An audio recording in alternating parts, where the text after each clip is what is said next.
Welcome back sa aking YouTube channel, Jeremy's TV, Manila. Anyway guys, wala na pong bayad na libre lang. Tuloy mo na lang sa kapwa mo. Alright, thank you very much po. So, ang topic natin ngayon for today's reflection o ang mabuting balita sa araw na ito. So, ngayon ay Friday po, weekend na. Natapos na natin ang buong linggo pagtatrabaho. Pero ano man ang yung naging trabaho, di ba? Huwag po natin kalimutan mag-look forward tayo. Di ba? Ano man ang iyong posisyon. Isa ka mang housewife, isa ka mang janitor, security guard, kaya mga professional, teachers, engineer, architect, di ba? O manager ka man, o CEO ka, o may-ari ka ng kumpanya. Patuloy po tayong maging blessing sa ating kapwa-tao sa araw-araw na ating pamumuhay. Sabi sa Mateo chapter 5 verse 16, palinawagin ninyo ang iyong ilaw sa mga tao upang makakita nila ang mabubuting gawa ninyo at pupurihin nila ang inyong amang nasa langit. So yun po, napakalinaw. So kailangan daw maging ilaw tayo, paliwanagin, di ba? O maging kandila tayo sa ating pamumuhay. So kung mapansin nyo, di ba, ginagamit yung ilaw kahit na yung araw, di ba, o yung kandila kapag madilim ang paligid at ito ay nagliliwanag. Yun po ang sinasabi dito. Kasi halimbawa yung kandila, di ba, hindi ka naman magsisindi ng kandila para ilagay mo sa ilalim ng lamesa, ilalim ng upuan, di ba? Nilalagay po yan sa taas ng lamesa at upuan para makita. Kagaya ng mga ilaw, nasa taas yan. Parang kitang-kita po ang liwanag, di ba? At matatalo o mawawala yung kadiliman, di ba?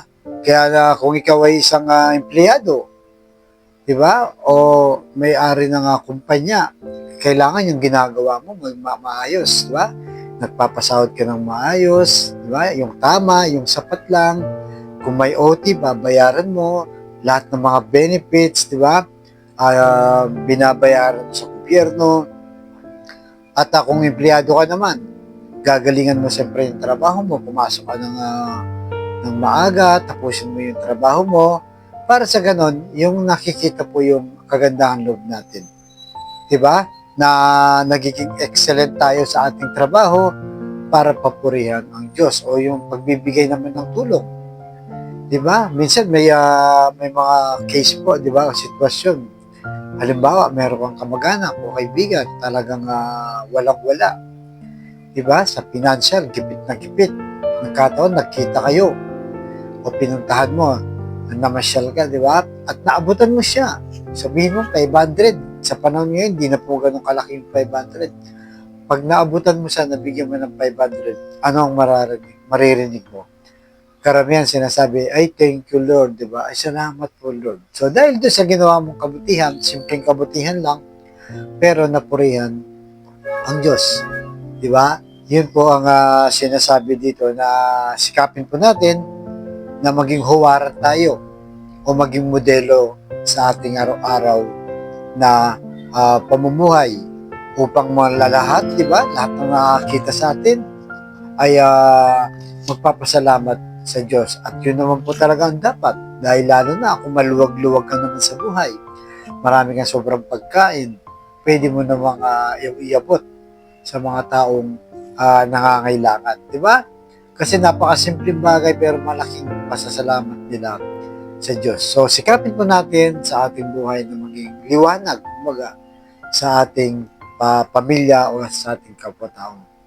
Huwag po tayong maging kabaligtaran, di ba? Yung kadiliman na kung minsan, kung ang ginagawa mo hindi maganda, nagiging problema ka pa ng iyong buong pamilya, sakit ka ng ulo, di ba? Halimbawa, palaaway ka, lagi ka nasa barangay, nasa police station, o may bisyo ka, di ba?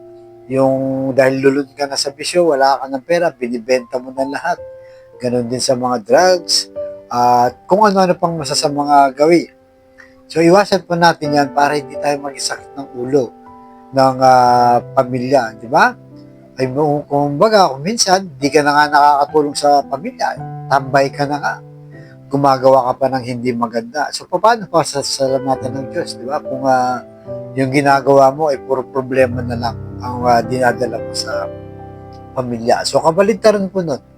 Dapat maging mabait tayo, di ba? Mapagbigay, mapagpasensya, at matulungin. Siyempre, para na sa ganon, ikaw ay nagiging modelo o huwaran sa iyong pamilya. At siyempre, kailangan nakikita ka rin nagsisimba, nagdarasal, para sila rin ay magaya. Yung simpleng pagdarasal, pasasalamat po, halimbawa, pag kumakain kayo, di ba? Magdasal ka muna, magpasalamat para makita, di ba? Yung mga kasabayan mo nga, di ba, may okasyon, may birthday, may, o kung ano ba mga simple occasion na pang-family, magdasal muna kayo, magpasalamat bago kayo kumain. Para siyempre, pasalamat din sila dahil may pagkain nakahanda. Simple lang po yan, di ba? Hindi kagaya kung hindi mo ginagawa yun, kain lang na kayo, wala nang pakialam. So, sayang naman yung opportunity kung ikaw ay magiging ilaw sa pagkakataon na yun. Right? So, yan po ang ating lagay sa ating puso't isipan na talagang maging liwanag tayo, maging kandila, maging araw, maging ilaw ng ating buhay para sa ating pamilya at kapwa-tao. So, sa kapatid natin ngayon na nanonood sa ating vlog, problema sa pamilya, problema sa pinansyal, at problema rin sa kalusugan. Sabayin mo ko sa napakasimpleng dasal na kung ikay maniwala at magdiwala, lalong-lalo na kung ikay manampalataya sa ating Panginoong Hesus, ay tsak yun ipagkakaloob sa iyo ang iyong kahilingan sa tamang panahon. So tayo manalangin, Lord.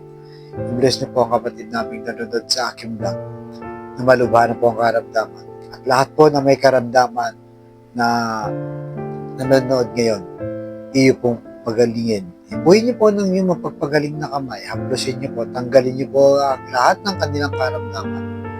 Alam naman po namin na walang imposible sa iyo kung iyong loloobin. At ganoon din po sa pamilyang nagiging problema sa kanilang pamilya. Mataas ang pride, hindi mapagpatawad, nagiging sakit ng ulo.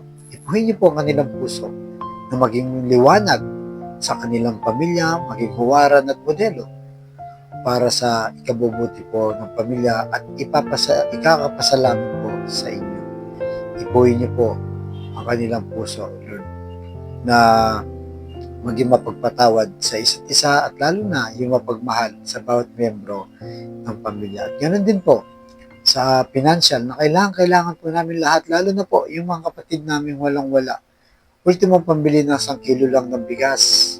Yung problema pa, Lord, kung paano po nila iraraos ang kanilang pamilya. I-bless niyo po ang aming hanap buhay para may provide namin ang pangangailangan ng aming pamilya. Patawarin niyo po kami sa aming mga kainahan at kasalanan ng lahat ng itiniling namin sa matamis na pangalan ng ating Panginoong Yesus. Amen and Amen. To God all be the glory. Sa ngalan ng Ama, ng Jesus Espiritu Santo. Amen. Thank you very much po.